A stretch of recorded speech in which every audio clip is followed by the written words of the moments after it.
السلام عليكم البنيات الوليدات داخل الوطن وخارج الوطن.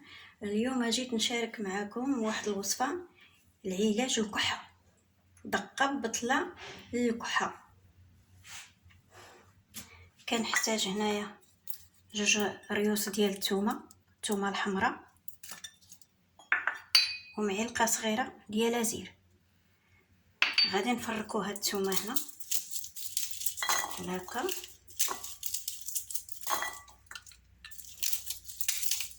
بحال هكا.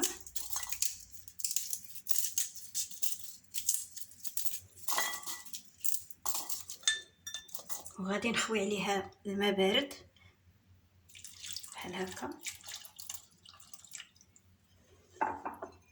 غادي نخليها واحد 5 دقائق باش منين نقشرها تقشر ليا بسهوله. ورجع معكم. غادي نقشروا هاد الثومه بعد ما خليتها ترطب في الماء 5 دقائق باش تقشر لينا بسهوله بحال هكا. كنحيدوا ليها داك الرويس الفوقاني.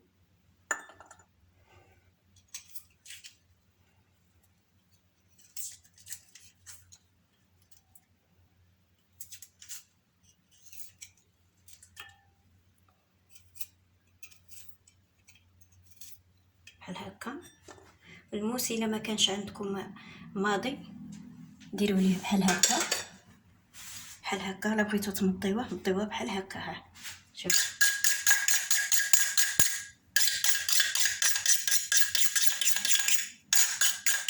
تيولي ماضي. هانتوما راه درتها غير في الماء البارد.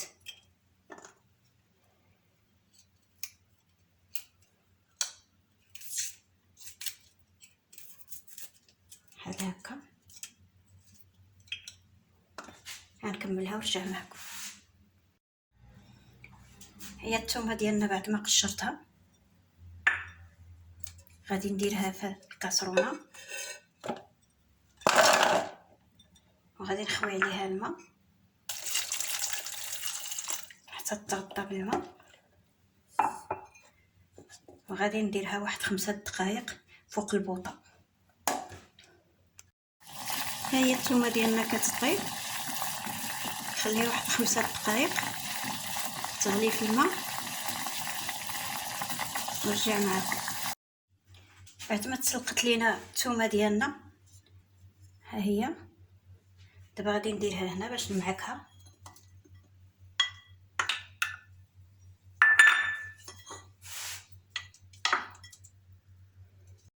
بعد ما كنمعك هاد الثومه ديالنا بالفرشيطه، هانتوما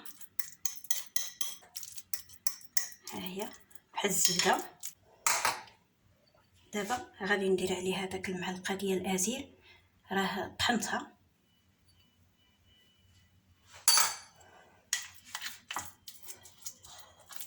هانتوما غادي ندير عليها هاد الكاس ديال زيت العود. ها هو، بسم الله.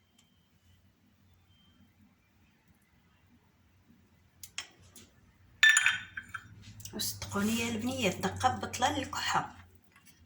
ودهنوا منها الا كان عندكم الودينات ديالكم كيضروكم، تهزي واحد شويه من هذا الخلطه هذه ديال الزيت والثومه وتقطري في الودينات ديالك وتصالح الحساسيه، كتهبط الطانسيو.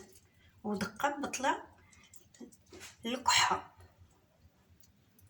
بحال هكا. راه كانت عندي انايا غير ما شاركتهاش معكم، تكملت ليا في هاد القريعانيت، تكملت ليا.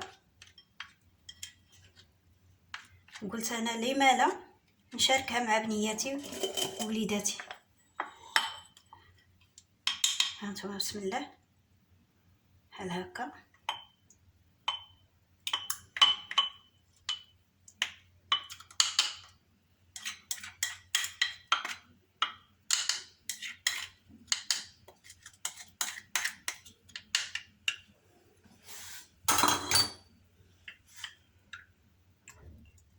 هانتوما